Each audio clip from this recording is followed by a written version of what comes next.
Hola chicos, buenos días, ¿cómo están? Les saluda el profesor Albert. El día de hoy en nuestra clase de biología vamos a trabajar con el tema que corresponde a sistema excretor, muy bien. Entonces, antes de comenzar les digo, todas las diapositivas están hechas para que las copien en sus cuadernos, tomen notas de ellas. El texto que tienen es realmente lo más básico para que no me tenga que consultar pues qué van a copiar y qué no. Todo lo que está allí se copia, muy bien. Ahora, ¿qué es el sistema excretor?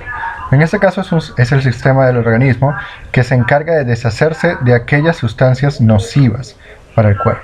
Muy bien. Todo lo que sea toxinas que sean producidas por el cuerpo o ingeridas de fuentes externas son eliminadas directamente a través del sistema excretor. Y así también se permite lo que es la eliminación de líquidos excesivos, del exceso de líquidos, y se permite mantener también el equilibrio osmótico, es decir, la concentración de sales que hay dentro y fuera de la célula y en todos los tejidos del cuerpo. Todo esto lo permite el sistema excretor, que está compuesto por un aparato renal, los riñones, y glándulas en el caso de los animales que las tengan, como glándulas sudoríparas que nosotros tenemos pero no todos tienen.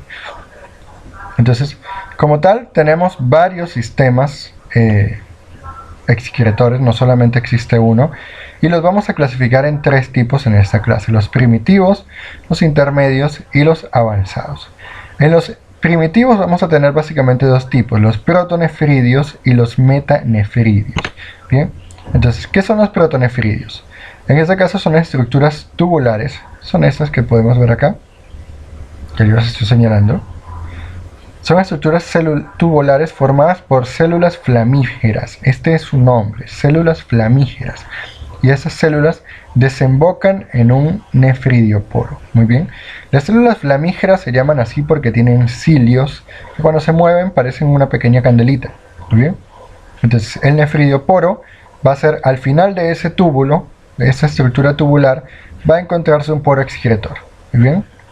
Ese poro excretor se llama nefridioporo o poro del nefridio. Muy bien. Estas estructuras son las más primitivas que se conocen, están presentes en platelmintos y son, como les digo, son el sistema excretor más primitivo. Por encima de los protonefridios tenemos los metanefridios, que son básicamente una pequeña adaptación o evolución de los protonefridios. En este caso mantenemos los tubos, las estructuras tubulares, pero estas estructuras ahora van a ser más largas en primer lugar, van a estar enrollados y van a tener una forma de embudo. Van a mantener el mismo poro final que se llama nefridioporo, pero además la abertura inicial se va a llamar nefridiostoma. Muy bien. ¿Por qué es así? Recuerden en este caso que estos animales tienen un sistema sanguíneo particular. Entonces el nefridioporo va a estar acoplado, el nefridiostoma, perdón, va a estar acoplado al sistema circulatorio, de tal manera que va a captar, justamente como un embudo, le va a caer allí dentro todas las sustancias de desechos. Muy bien. Y esas sustancias van a ir pasando por los tubos, van a ser filtradas, y luego excretadas por el nefridioporo. Estas estructuras, los metanefridios, están presentes en moluscos y en anélidos. Y en moluscos se llaman órgano de Bojanus, muy bien, o boyanus. Muy bien, es el nombre correcto, órgano de boyanus. Por encima de los metanefridios, de los protonefridios, perdón, y los metanefridios, que son los sistemas primitivos, vamos a tener ahora en los artrópodos, específicamente y solo en artrópodos, tres sistemas de excreción propios de ellos, muy bien, que son las glándulas coxales, las glándulas verdes y los tubos de Malpighi. Las glándulas coxales se llaman así porque la coxa es una porción de la pata, muy bien, de las patas traseras de los insectos. Ahora, empezando con las glándulas coxales, ellas van a estar presentes solamente en arácnidos. Arácnido, recuerden que se refiere a ¿qué? A todo animal, a todo artrópodo con 8 patas. Más o menos, para que ustedes lo entiendan, sí, véanlo así con 8 patas. Incluye alacranes, escorpiones, incluye arañas, obviamente, y algunos otros animales menos conocidos. Ahora, estas glándulas, como les digo, están ubicadas en las patas y consisten en ¿qué? En una bolsa, que son estas, cada una es una glándula coxal, muy bien. En esta imagen tenemos una, dos, tenemos varias, están numeradas como 5, pero aquí tenemos 4, acá vemos 4 glándulas coxales. Cada glándula coxal es una bolsa. Y como recordamos, el sistema circulatorio de los arácnidos y de los insectos en general es un sistema abierto. Entonces toda la sangre, bueno, la hemolinfa en su caso, va a desembocar en un hemocele. La glándula coxal va a estar inmersa en el hemocele y va a, por tal razón, va a estar rodeada de sangre. Les pongo sangre porque en muchos textos de su nivel de secundaria va a aparecer sangre, pero ya sabemos que no es sangre, es hemolinfa. ¿Bien? Entonces, estas glándulas que van a estar rodeadas de fluido de hemolinfa van a ir filtrando esos desechos a partir de la hemolinfa. Y una vez que los filtran, los van a pasar a esta cosita que tenemos acá, que es una membrana que básicamente es donde desembocan todas las glándulas coxales. Eso se va a ir moviendo por este tubo largo y enrollado, que es un tubo excretor, un tubo filtrador. Aquí se produce la filtración. Y luego pues va a desembocar en una vejiga. ¿Qué es una vejiga? Simplemente es un órgano hueco, musculoso, donde se almacena lo que pudiéramos llamar orina, que acá no se llama orina, son sustancias de desechos, pero es la función, ¿no? Lo va a almacenar como si fuese una pequeña cisterna. Y luego va a salir otra vez por el nefridioporo. El poro siempre se va a llamar nefridioporo excepto en humanos. En humanos se llama uretra, pero en todos se llama nefridioporo. Bien, entonces volvemos a repasar. Las glándulas coxales son sacos que están inmersos en el hemocele y están rodeados de hemolinfa. Van a filtrar la hemolinfa, van a obtener las sustancias de desecho, las van a pasar por el tubo filtrador, luego el tubo excretor, almacenan en la vejiga y excretan por el nefridioporo. ¿Bien? ¿Y dónde están presentes? En arácnidos, arañas, escorpiones y alacranes. ¿Bien? Solamente allí. Ahora tenemos las glándulas verdes. Las glándulas verdes son básicamente casi iguales a las glándulas coxales, excepto que están presentes en crustáceos. Bien, son verdes. Y además, como se dan cuenta acá tenemos varias glándulas coxales que desencadenan directamente en un mismo tubo. Acá tenemos una glándula. ¿En qué va a constar esta glándula? En un laberinto de tubos internos. Muy bien. Por esos tubos internos va a filtrarse la hemolinfa de los crustáceos. Crustáceos incluye cangrejos, shrimps, en este caso cangrejos, langostas, cangrejos de río, etc. Muy bien. Camarones también. Ahora, una vez que la hemocele es filtrada, la va a filtrar acá, en un laberinto. Como se dan cuenta, la glándula coxal es un poco menos compleja, mucho menos compleja. En cambio acá, es como si la glándula se llenara de tubos microscópicos. Y esos tubos todos van a filtrar la hemolinfa. Luego va a caer otra vez todas las sustancias filtradas, van a desembocar en el nefroconducto, que es exactamente lo mismo que el túbulo excretor, pero acá se llama nefroconducto. Luego cae a una vejiga, que es una vejiga, si se dan cuenta, mucho más grande. ¿Bien? Y por último sale otra vez por el nefridioporo. ¿Bien? Estas glándulas verdes van a estar ubicadas ¿dónde? En las antenas de los crustáceos. Todos los crustáceos tienen antenas y sobre las antenas, en el caso de los cangrejos, están los ojos. Otros, como las langostas, tienen la antena propiamente y en la base de la antena tienen los ojos. Bueno, en la base de la antena, por acá, están ubicadas las glándulas coxales. Bien, entonces, repaso. Tenemos la glándula que consiste en todo esto. Va a tener un laberinto que se encarga de filtrar la hemolinfa. Luego va a tener un nefroconducto que va a conducir lo filtrado, las sustancias de desecho, a que sean almacenadas en una vejiga y posteriormente van a ser excretadas por el nefridioporo. ¿Bien? Ahora, en el caso de insectos, que son los últimos artrópodos que nos quedan, recuerden que artrópodo incluye arácnidos, crustáceos, insectos y otros grupos muy pequeños que nadie conoce. ¿Bien? Entonces, ¿qué son los tubos de Malpighi? Si se dan cuenta acá, los tubos de Malpighi van a ser parecidos a las glándulas verdes, pero más avanzadas. Se los estoy mostrando básicamente en orden de evolución, quién es más complejo que el otro. Acá no vamos a tener 1000 glándulas ubicadas en las patas, bueno, 8 glándulas ubicadas en las patas, ni vamos a tener 2 glándulas ubicadas en las antenas, sino que vamos a tener un conjunto de tubos ubicados en torno al aparato digestivo y al sistema sanguíneo. ¿Bien? ¿Por qué? Los tubos de Malpighi van a estar en la porción terminal del intestino. Esto que está de amarillo es el sistema digestivo de los insectos, o de este insecto. Y en la porción terminal o posterior, es decir, en la parte final del intestino, va a estar envuelto o rodeado por los tubos de Malpighi o Malpigio. Cualquiera de los dos nombres es válido. ¿Bien? ¿Qué son? Son unas estructuras tubulares, como las glándulas coxales más o menos, que van a rodear el intestino, van a absorber agua y sustancias como sales y toxinas y las van a filtrar. Y una vez que las filtren, las van a seguir pasando, ¿a dónde? Pues a una vejiga, y luego la van a soltar por un nefridioporo otra vez. En el caso de los insectos, en la porción final, el nefridioporo y la salida del intestino, que no se llama ano porque no es un músculo, es un huequito, se va a mezclar la orina y las heces. Entonces todo esto va a salir junto, las heces y lo que pudiera ser orina, que en realidad, recuerden, no es orina, son compuestos nitrogenados, son por ejemplo sustancias de desecho. Los tubos de Malpighi tienen la facultad o la capacidad ya de reabsorber sustancias útiles, sales, minerales, lo que no necesite el insecto perder, como el agua, lo va a poder reabsorber. Eso es una ventaja bastante grande en comparación con los grupos anteriores. Bien, entonces ya terminando con esos sistemas intermedios, vamos con los sistemas avanzados. Ya los sistemas avanzados son básicamente sistemas que están presentes en mamíferos.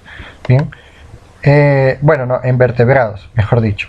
Incluye reptiles, anfibios, aves y mamíferos y peces. ¿Muy bien? Entonces, como tal, los sistemas avanzados consisten en riñones, como una estructura anatómica grande, un órgano, y nefronas, que son las estructuras individuales que se encargan de filtrar. Básicamente, es como si tomáramos esto, y ya van a ver que esto va a parecerse a lo que es una nefrona. Entonces acá tenemos los riñones. ¿Qué son los riñones? Son estructuras compactas. Cuando digo compactas es porque son muchas cosas juntas, no están sueltas, como por ejemplo el intestino, que es un tubo largo y enrollado, ¿no? Sino que más bien, o como los pulmones, que son huecos y están rellenos con bronquios o con vías aéreas. No, los riñones son estructuras compactas porque dentro de ellos hay muy poco espacio vacío. Por todo el espacio se hace algo, se usa. Muy bien.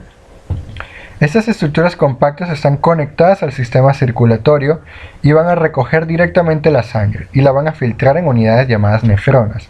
¿Para qué es una nefrona? Ahorita en la siguiente lámina vamos a ver exactamente qué es una nefrona y cómo trabaja, pero es básicamente un conjunto de tubos que filtran y un glomérulo. Muy bien, ahorita vamos a ver que el glomérulo se parece al laberinto que teníamos en las glándulas verdes. Ahora, los riñones se van a dividir en tres tipos. Pronéfros, que están presentes en los embriones de vertebrados. Muy bien, solamente en los embriones de vertebrados. Luego vamos a tener los mesonéfros, que están presentes en peces y anfibios adultos, y además en los embriones de reptiles y de aves. Muy bien, y de mamíferos, pues solamente en los embriones. Y por último vamos a tener los metanéfros, que están presentes solamente en adultos de aves, mamíferos y reptiles. Cuando yo digo que están presentes en embriones y en adultos, ¿por qué es? Ahorita lo vamos a ver en el desarrollo, hay una imagen que les voy a mostrar de qué pasa acá de cada uno al otro. Pero básicamente tenemos un embrión que tiene pronéfros. Como la sexta semana, los pronéfros se disuelven, se degeneran, se destruyen y quedan los mesonéfros. En el caso de peces y adultos hasta aquí llega, pero en el caso de reptiles, aves y mamíferos hay un siguiente paso. Como a la semana 15 o 9, 10 o 15, los mesonéfros se van a desintegrar y van a aparecer los metanéfros, que son los que van a permanecer hasta el final de la vida de estos animales. Muy bien. Entonces es justamente lo que llamamos acá nefrogénesis. Semana 15, semana 8. A la semana 4 de fecundado un óvulo, tenemos un embrión de 4 semanas. Ese embrión ya tiene estructuras que pueden ser reconocidas. Tenemos una cloaca, que es básicamente la parte final del sistema excretor y digestivo. Y tenemos esto que aparece como tejido mesonéfrico sin diferenciación, mesonéfrico y pronéfrico. Este tubo que se ve acá amarillo es lo que va a formar posteriormente el sistema renal de todo el organismo. En el caso de los embriones de absolutamente todos los vertebrados, es decir, peces, anfibios, reptiles, aves y mamíferos, en nuestra semana 4 de vida tenemos esto. Un tubo con bolitas a los lados conectadas, y las primeras bolitas que aparecen son los pronéferos. ¿Por qué se llaman pronéferos? Porque son muy poco diferenciados, es decir, no son muy complejos, no tienen estructuras muy específicas, no tienen funciones muy avanzadas tampoco, son como unos riñoncitos muy básicos, ¿bien? Que le sirven solamente a un embrión. Posteriormente esto se va a degenerar, se va a morir, así de simple, se muere y se pierde. Y pasamos aquí. En la semana 6 ya los pronéferos se marchitan como una pequeña pasa y se caen, se pierden. Son reabsorbidos por el embrión y se usan para hacer cualquier otro tejido. Y los túbulos mesonéfricos ahora se van a desarrollar ya formando mesonéfros completos. La diferencia entre mesonéfro y pronéfro es la capacidad de absorción o de reabsorción, la capacidad de filtración y el desarrollo celular que tiene. Muy bien. Acá se quedan los embriones de peces y anfibios, cuando los adultos, perdón. Acá se acaban, esto se degrada completamente, se pierde completamente y se forman los mesonéfros de los anfibios y los reptiles. A partir de acá se va a formar la estructura renal. Muy bien. En el caso de ellos también se va formando esto que vemos acá, la yema ureteral, o sea, los uréteres. Muy bien. A partir de allí va a surgir el uréter. Y más adelante vamos a ver qué es el uréter. Pero el uréter es básicamente el canal que conecta el riñón con la vejiga. Muy bien. Ahora, pasando ya a la semana 8 en reptiles, aves y mamíferos, los mesonéfros, todo esto se va a morir, se va a degenerar, se va a reabsorber. Se va a formar la gónada sin diferenciación. Recuerden, una gónada, bueno, no lo saben todavía, una gónada es un ovario o un testículo, depende si es macho o es hembra. ¿Bien? Si podemos darnos cuenta, este tubo amarillo, que son los mesonéfros, se va a morir, se va a desaparecer. Pero esta yema ureteral va a crecer, se va a alargar, y esta cosita que parece un frijol es el metanéfro. Muy bien, que ya acá se va a desarrollar en un riñón completo. ¿Bien?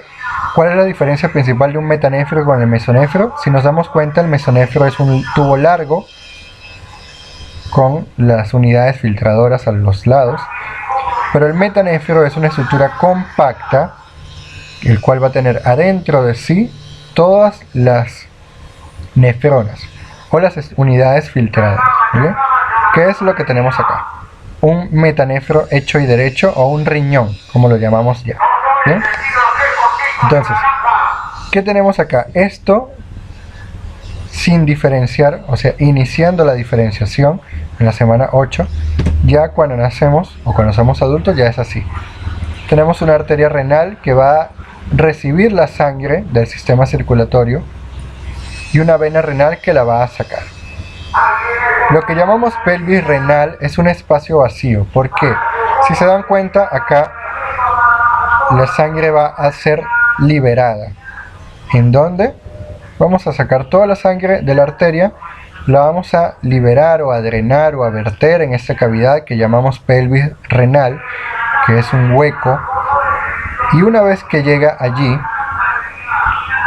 todo esto, que son los cálices, van a estar llenos de nefronas. las pirámides, perdón, las pirámides, los cálices no, las pirámides. Las nefronas, ahorita las vamos a ver en la siguiente diapositiva, son las unidades que van a filtrar. Son básicamente las glándulas que vimos anteriormente. Pero ¿cuál es la función del metanéfro? La función del metanéfro es ser un órgano que va a unir la sangre con las nefronas en un espacio específico. Muy bien, como una planta de tratamiento. Y la diferencia principal del metanéfro o del riñón con los anteriores es que esta estructura no era compacta. Era un tubo largo y pues separado. Acá ya todo está juntito, muy bien. Entonces, siguiendo la ruta, entra la sangre por la arteria renal, muy bien. Se va a ir liberando poco a poco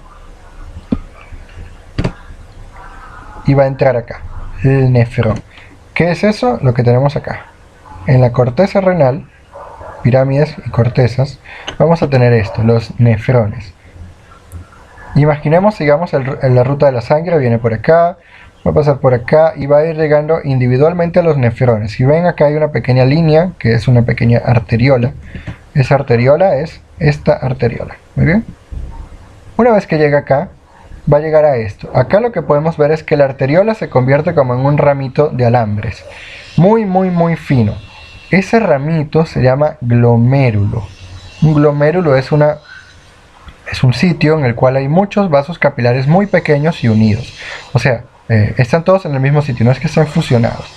Y van a estar rodeados por una cápsula que se llama cápsula de Bowman. Muy bien. En esa cápsula, ¿qué va a pasar? La sangre va a llegar aquí.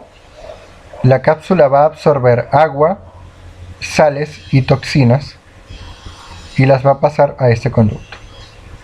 Y la sangre va a seguir su camino, como si nada. Una vez que las sustancias son absorbidas por acá junto al agua, ¿qué va a pasar acá?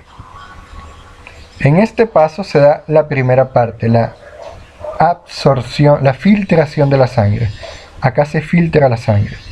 Luego de que el agua con las sales pasa al túbulo proximal, que es este que les estoy señalando, el túbulo proximal, se va a dar la reabsorción de algunas cosas, muy bien. Si se dan cuenta, acá seguimos teniendo arteria, hasta acá, que comienza la vena, muy bien. En toda esta zona del túbulo proximal se produce la reabsorción de algunas sustancias útiles. Básicamente se reabsorbe agua, sales minerales, sodio, potasio y algunas vitaminas o calcio que se pudieran estar perdiendo por la orina. Acá tenemos el segundo paso de la excreción, la reabsorción. Muy bien. En el asa de Henle finalizamos la reabsorción, maduramos la orina. Todo lo que se termine de absorber, se tenga que absorber, va a pasar a las vénulas, que son venas chiquititas, y va a volver a la sangre. Como si nada, lo que se tenga que recuperar, se recupera y pasa a la vena cava renal. ¿Bien? Y una vez que llega acá, que se acaba este tubo que les estoy señalando, que se llama distal, túbulo proximal porque está iniciando al glomérulo o porque está rodeado por arteriolas, túbulo distal porque está rodeado por venas y es la parte final, y luego vamos a caer acá, que se llama ducto colector. Cuando llega acá ya no tenemos sangre, absolutamente no hay sangre. Acá había sustancias, aquí ¿qué había? Acá en el túbulo proximal había agua, sales, vitaminas, toxinas, calcio en algunos casos, hierro en algunos casos. Cuando pasa por acá y llega al túbulo distal, ya no hay calcio porque se reabsorbió, ya no hay sal, ya no hay ni mucho sodio ni mucho potasio porque se reabsorbió, y ya hay poca agua porque la que necesita el cuerpo la reabsorbe. Y lo que llega acá es orina. Ya acá tenemos orina madura. Muy bien. Una vez que llegamos al ducto colector, ¿qué pasa? El ducto colector va a verter todo acá, en los cálices mayores. Muy bien. Volvemos a hacer el recorrido. Arteria renal, pasa la sangre, pasa por la nefrona, se produce la orina. La sangre con lo que se recuperó va a salir por acá por la vena. Si ven, acá otra vez están las venas conectadas. Acá sale la vena renal. Bien. La sangre se recuperó filtrada. Y la orina, que va a caer por acá por el ducto colector, luego la vamos a verter en los cálices mayores de toda la pelvis renal. Todo lo que está acá de color crema o color blanquecino ya es la pelvis renal. Está llena de orina o se llena de orina y vierte acá en este tubo que se llama uréter. Luego el uréter luego va a llegar a la vejiga. Muy bien. Lo que sale ya por acá es orina. Ahora más adelante, cuando veamos la imagen completa del sistema renal humano, vamos a ver qué pasa con este tubito. Muy bien. Pero entonces, repasando, porque sé que es un poquito complicada esta parte. La sangre entra por la arteria renal, pasa a la corteza renal, llega por las arteriolas al glomérulo que lo rodea la cápsula de Bowman. Acá la sangre es filtrada, acá el glomérulo absorbe ¿a quién? Absorbe sales, nutrientes, vitaminas, calcio, hierro y agua. Una vez que lo absorbe, todas esas sustancias mezcladas con agua pasan al túbulo proximal. Bien. Y cuando llegan al asa de Henle, me acabo de dar cuenta que la imagen está en portugués. Una vez que llega acá al asa de Henle, se va a reabsorber el agua necesaria, no toda, el agua necesaria, las sales necesarias y el calcio y el hierro necesarios. Todo lo que sea toxina va a seguir su camino, porque eso se tiene que ir del cuerpo, va a seguir su camino. ¿Bien? Ahora, la sangre ya limpia y reabsorbida va a seguir su camino por las venas, por las vénulas hasta llegar a la vena cava, y la orina ya formada va a pasar hasta el ducto colector. Una vez que llega ahí, sale la sangre por acá, se recoge en la vena renal y sale del riñón, vuelve al sistema sanguíneo, la circulación menor. Y la orina va a caer en los cálices de la pelvis. ¿Muy bien? Una vez que cae en los cálices, se recoge y sale por el uréter. ¿Bien? Entonces, ¿cómo vamos a tener la excreción? En vertebrados no tenemos un solo tipo de excreción tampoco, tenemos varios. Básicamente porque lo que se produce durante la excreción, lo que pasa por el túbulo distal y sale luego al ducto colector y sale en la orina, no va a ser siempre lo mismo. Podemos excretar amonio o amoníaco, urea o ácido úrico.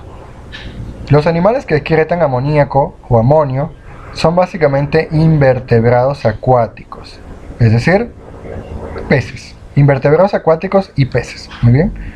Por ejemplo, tenemos moluscos de mar. Obviamente estos tres tipos de excreción no son exclusivas de vertebrados, son de todos los animales. Los invertebrados y los peces, los invertebrados acuáticos y peces van a excretar amonio o amoníaco y se llaman amoniotélicos. Los anfibios y mamíferos vamos a excretar urea. Nosotros, los mamíferos y los anfibios, excretamos urea, somos ureotélicos. Y los insectos, reptiles y aves excretan ácido úrico, son uricotélicos. Muy bien, recuerden, esas tres palabras son importantes y se las voy a evaluar. Entonces, ¿qué pasa con los peces? Los peces sabemos que pueden vivir en agua dulce o agua salada. Obviamente, esa sal que hay en el agua tiene que irse a algún sitio. Muy bien. Entonces, dependiendo si los peces viven en agua dulce o en agua salada, van a tener uno u otro tipo de balance osmótico. ¿Qué quiere decir esta palabra? La cantidad de sal que hay en su cuerpo va a ser de un tipo o de otro. Esto es un pez de agua salada, esto es un pez de agua dulce, esto es un salmón, esto es un pez dorado. Bien. ¿Qué pasa? En el caso del agua salada, la cantidad de sal que hay en el mar es mayor que la cantidad de sal que hay dentro del cuerpo. Bien, eso lo sabemos, porque si bebemos agua de sal, agua marina, nosotros nos vamos a morir deshidratados. ¿Qué pasa? En este caso, por un proceso que se llama ósmosis, es decir, el agua del pez va a salir de su cuerpo para ir al ambiente del mar por la diferencia de concentración de sal. Si el pez pierde agua por la piel toda su vida, se va a morir deshidratado. Entonces, ¿qué hace el pececito? Bebe agua por la boca, bebe agua como nosotros, bebe agua de mar. Cuando bebe agua de mar por las branquias, va a excretar la urea y cualquier otra sustancia de desecho. Muy bien, principalmente urea y otras sales como sodio y potasio. Ahora, una vez que eso ocurre, pues el pez ya está recibiendo el agua que está perdiendo por la piel. Muy bien. Ahora, en el caso de los peces de agua dulce, es todo lo contrario. La cantidad de sal que hay dentro del cuerpo del pez es mayor que la cantidad de sal que hay en el agua de afuera. Por lo tanto, el agua del río se va a meter a la fuerza en el cuerpo del pez a través de la piel, nuevamente por ósmosis.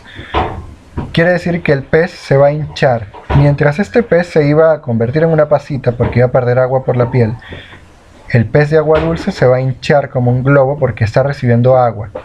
Contra su voluntad, a través de la piel está recibiendo agua. Entonces, ¿qué tiene que hacer el pez? El pez tiene que botar todo ese exceso de agua a través de la orina. Muy bien, entonces el pez orina muchísimo y jamás bebe agua. Si un pez de agua dulce bebe agua, se va a morir, porque se va a hinchar, se le va a diluir toda la sangre y se va a morir. Entonces, por eso se lo pongo acá. Los peces de agua dulce no beben agua, la absorben por ósmosis, por la piel. Los peces de agua salada sí beben agua, la beben por la boca para compensar ¿qué? La que están perdiendo por la piel, por ósmosis. Y las sustancias de desecho las sacan por las branquias. ¿Bien? Los peces de agua dulce también pierden por las branquias. Muy bien. Cambiar.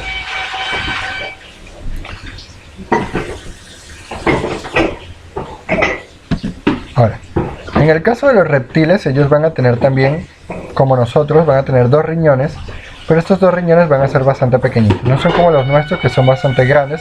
Los de los reptiles son pequeños. Se comunican también por 2 uréteres, como les vi en la imagen del riñón, el uréter. Cada riñón tiene un uréter y va a caer en una vejiga, que la vamos a ver en la imagen siguiente. Las 2 imágenes siguientes. Y la orina va a salir por el uréter, como les decía. El huequito por el que sale la orina se llama nefridioporo en todos, excepto en los vertebrados. En vertebrados se llama uretra, pero es lo mismo. Bien. Ahora, los reptiles también tienen en los ojos, alrededor de los ojos, glándulas excretoras, particularmente los reptiles de agua salada, como las tortugas marinas y los cocodrilos marinos. Muy bien. Por esas glándulas ellos van a liberar sal y sustancias de desechos.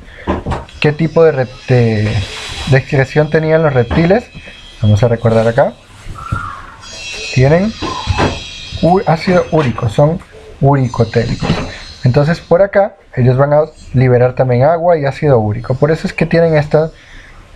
La arena es porque está mojada esta zona. Muy bien. Entonces, como ellos son animales de mar, son de agua salada, absorben muchísima sal cada vez que beben agua. Y en su comida también hay mucha sal. Y necesitan perderla de una forma más eficiente. Eso lo hacen por acá. ¿Bien?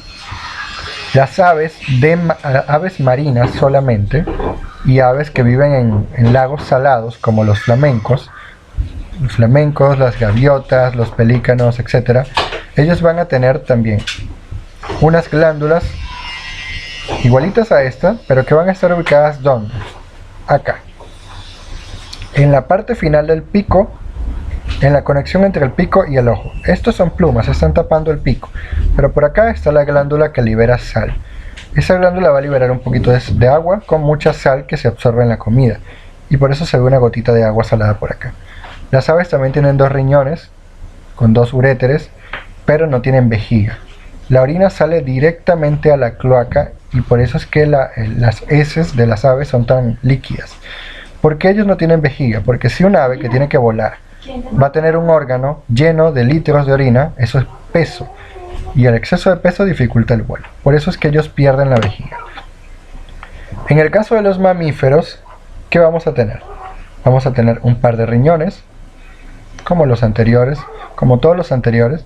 Esos riñones van a estar unidos por uréteres, que son estos tubos largos. ¿A dónde? A la vejiga. La vejiga es un órgano musculoso, hueco, que almacena orina. Muy bien. Hay una diferencia acá entre hombres y mujeres. Hasta acá es igual en machos y en hembras de mamíferos. La imagen es de humanos, pero eso es válido para cualquier mamífero. Muy bien, perros, lobos, tigres, murciélagos, lo que sea. La diferencia es ¿cuál? Que la vejiga se va a comunicar por la uretra. Por la uretra va a salir la orina, pero en las mujeres la uretra es chiquita como en todos los otros animales. No tiene ninguna otra función además de liberar orina. Pero en los machos de los mamíferos, la uretra es larga, se elonga y va a atravesar a la próstata. ¿Por qué?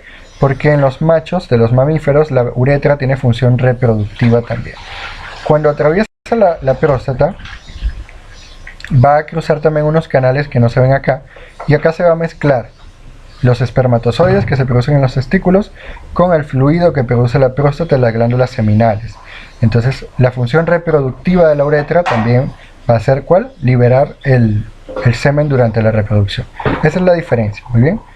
En las hembras de mamíferos no hay función reproductiva en la uretra. En los machos sí hay función reproductiva, o la uretra se elonga, se extiende, es más larga. Muy bien, entonces ya con eso terminamos el sistema girator. Como tarea simplemente es hacer la ficha que se les va a dar impresa y las actividades que van a estar colgadas en la plataforma. Bien, y cada actividad va a tener pues su fecha, la van a ver justamente después del video. Bien chicos, cualquier duda me escriben. Hasta luego.